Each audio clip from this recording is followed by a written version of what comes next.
Mm-hmm. Those are teeth, those are fangs. All the better to bite you with, Shay. What's up, broski? You know how many people want to hang out with something like you? It's fine.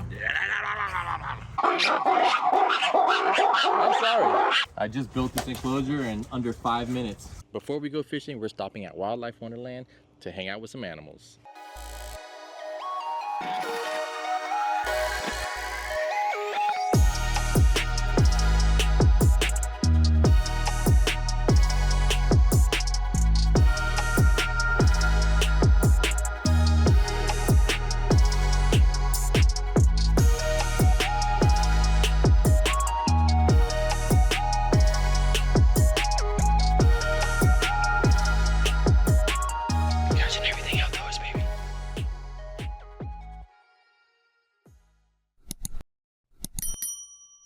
I know y'all usually see me in old shorts and t-shirts and stuff, getting dirty, but you know, your boy gotta dress up sometimes.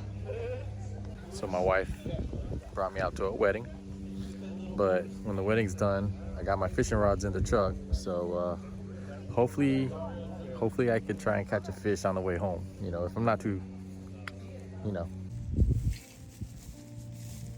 Hey, it's the bride doggy. Little girl. So I didn't get to fish after the wedding. Honestly, it got dark. I had a couple drinks, and you know what? We had to get home to the babies, so no fishing after the wedding. So my wife won that argument, but now I'm Christmas shopping. Last second Christmas shopping. Got my little setup here, and found some water right by the Target, and we're gonna try and catch a fish before I finish my Christmas shopping, because I still got like everyone to buy for, because I literally have done nothing. So last second Christmas shopping, here we go. We had a cold front, so the water's a little chilly. I don't think I'm gonna get too many bites today, but we can try.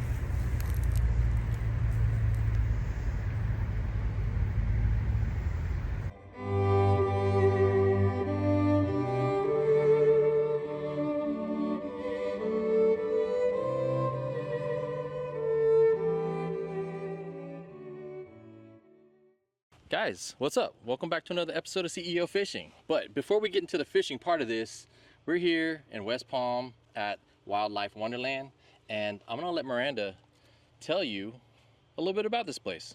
I'm Miranda from Wildlife Wonderland, and we are an exotic animal rescue. So we specialize in lemurs. However, we don't stop there. We have various reptiles and different exotic animals ranging anywhere from foxes to kinkajous and all sorts of crazy things. We actually just moved to the area, and we are currently finishing building these beautiful new enclosures for our residents here, which you're going to meet today. And we're a nonprofit organization. We are fully reliant on wonderful donors like you and your contributions to helping us be able to put in all the work to save these animals and be able to provide them the best lives possible here with us in captivity. We're gonna go around and we're gonna show you some of the animals that they have here. And like she said, if you wanna donate and help contribute to the cause and help, you know, provide these animals with a loving and safe environment, you know, I'll have all that information down below, but let's go meet the animals. So these are the rough lemurs over here. We have Eliza and her two babies. So here we have Leopold, who's very into the camera. He often likes to steal my phone and whatnot. And Jamal is a tricolor rough lemur, which is actually a mix between a black and white rough lemur and a red rough lemur.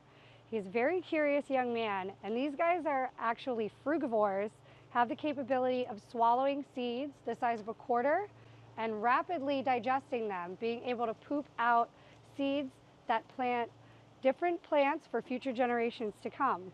So these guys are also the largest pollinators, and you see those iconic little ruffed collars right around their face over there? What they do is when they go from flower to flower to eat the nectar, they actually pollinate, and they are responsible for that. And actually, while they're licking you, if you look closely at underneath their tongue, you'll see a light colored tiny tongue there. So they have two tongues. And the secondary tongue is used for grooming, and that helps them sift through any imperfections, scabs, bugs, all the icky stuff, because these guys are pristine and like to stay very well groomed. They must taste the sweet and sour on me. They do. They like the salt. Around here, they approve of being salty. Is that sodium-free soy sauce? No, I'm just joking. You started it. I did start it. Yes, I did. Like, I'm sorry. I'm sorry.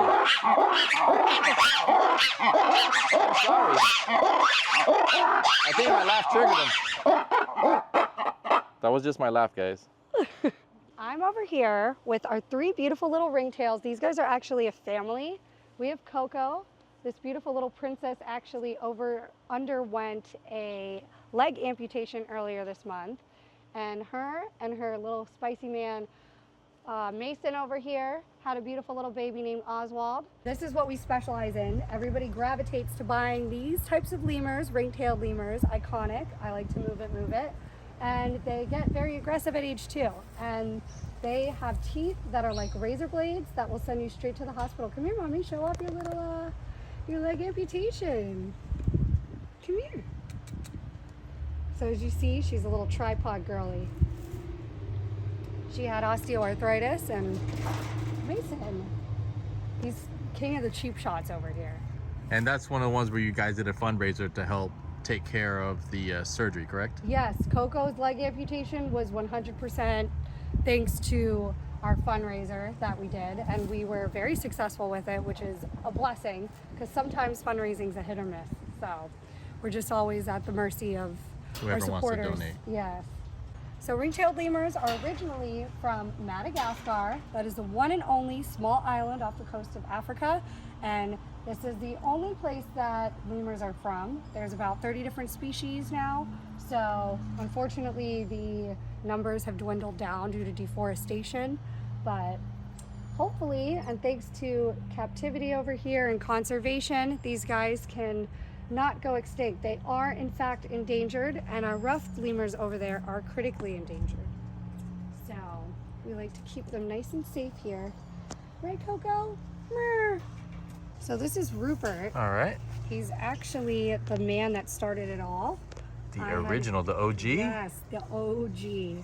I had gotten him as a personal pet, and I was told it was going to be super easy. Turns out it wasn't.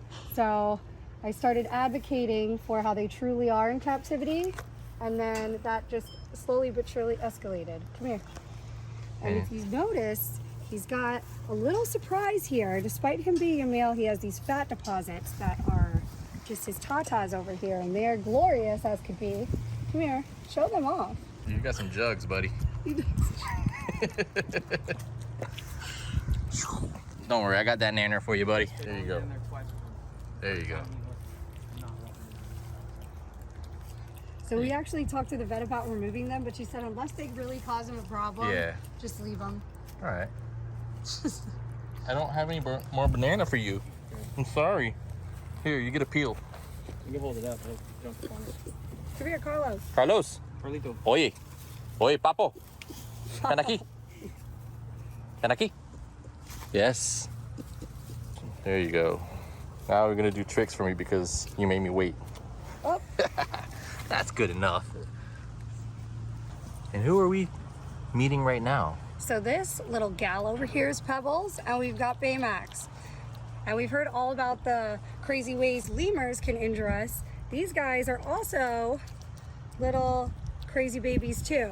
So if you look while she's eating, you're gonna see that the teeth have a little dark coloration. Yeah. They also have bacteria in their mouth that lead to infections that could go all the way to a blood infection and be fatal.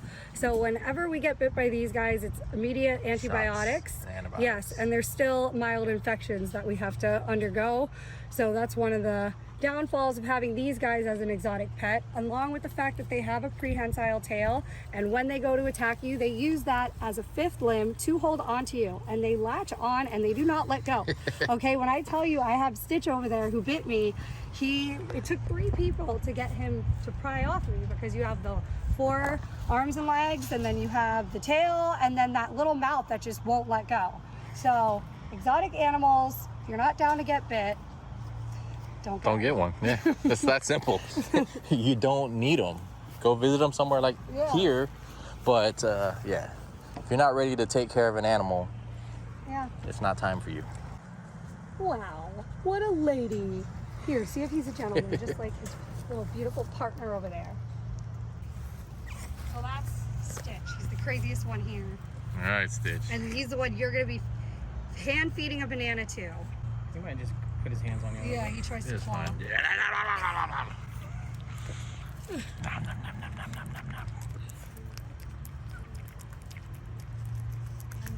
He's the cutest one, though. Yeah, I was just thinking that. Yeah.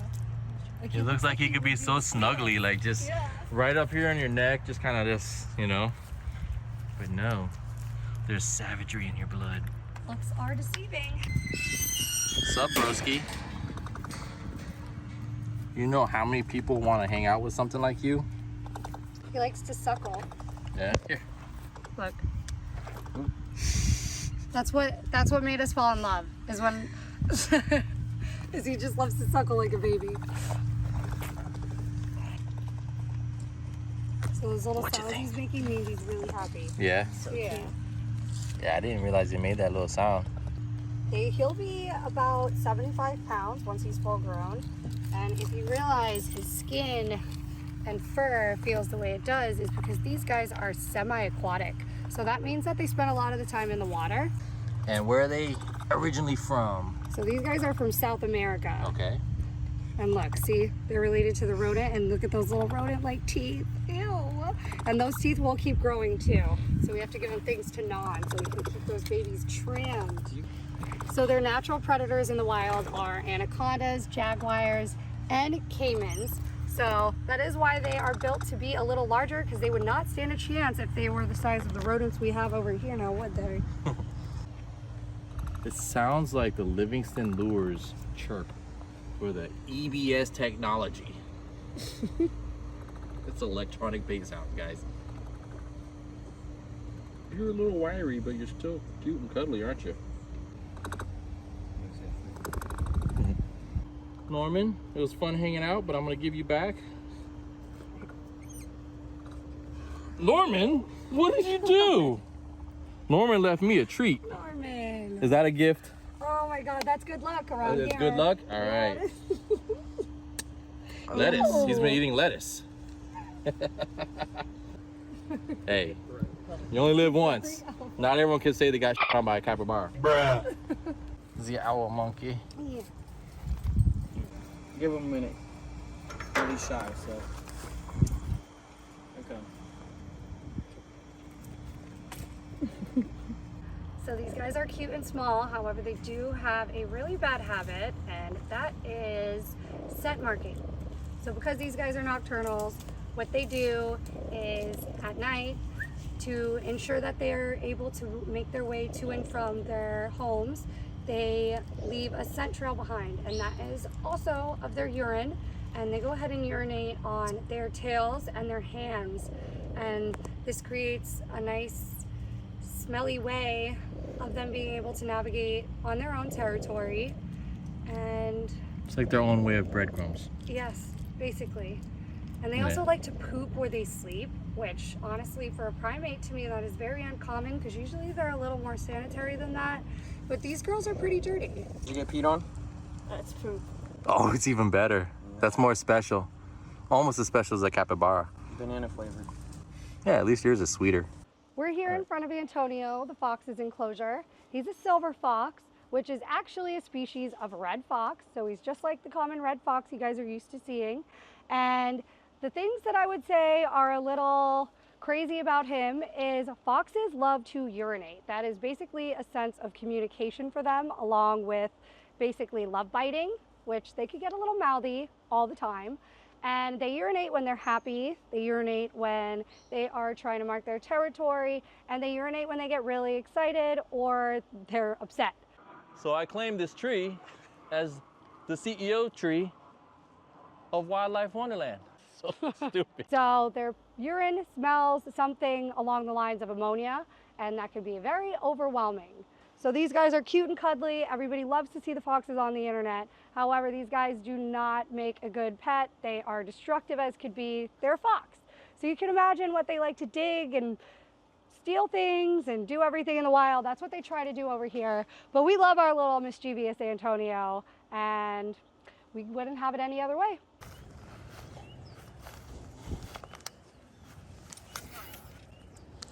Oh. Oh. There he goes. Yep. I'm in my feelings already. Terrible skip. So after we hung out with the animals, we decided to go fish for a little while. Unfortunately, with this cold front we had, the bite just wasn't on. But when we were leaving to go back to Wildlife Wonderland, Nick and Miranda noticed a slide that was sitting in a dump pile. And they thought that would be perfect for the lemurs, so we decided to load it up and take it back. One man's trash is another man's treasure. Look at this. We do it for the kids. Ugh. We done figured it out. It's for the animals. It's for the animals. Yeah. Shelter. It looked like a giant macaroni.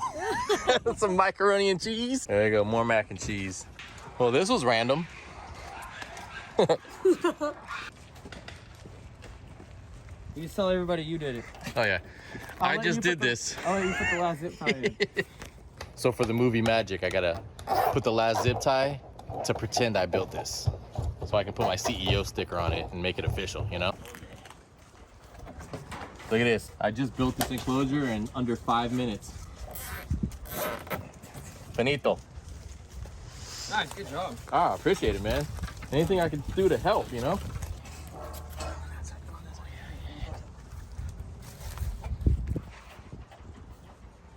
Is that amazing or what?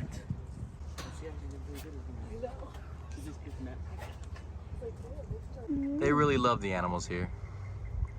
And the animals love them. We blindly love them. But you love me. Yes. There you have it, guys. I hope you enjoyed this episode of CEO Fishing, where I didn't really do much fishing, but we did hang out with some animals here at Wildlife Wonderland. And like I said, if you want to donate and help support the cause, I'm choking a goat. There you go. Oh, there we go. Got to support the goat and support the rest of the animals. So a link to donate is in the description below, and I'll also post a link on my Instagram. So guys, thank you for watching, and make sure you hit subscribe, turn that notification bell on right now. Thank you, Miranda. Thank you, Nick, for having me over. And hopefully we can do this again and catch fish. And if you'd like to visit and do a tour and meet the animals, I'll put the website in the description below and their Instagram as well. Guys, been fun. Until next time, keep your head up, keep moving forward, and tight lines.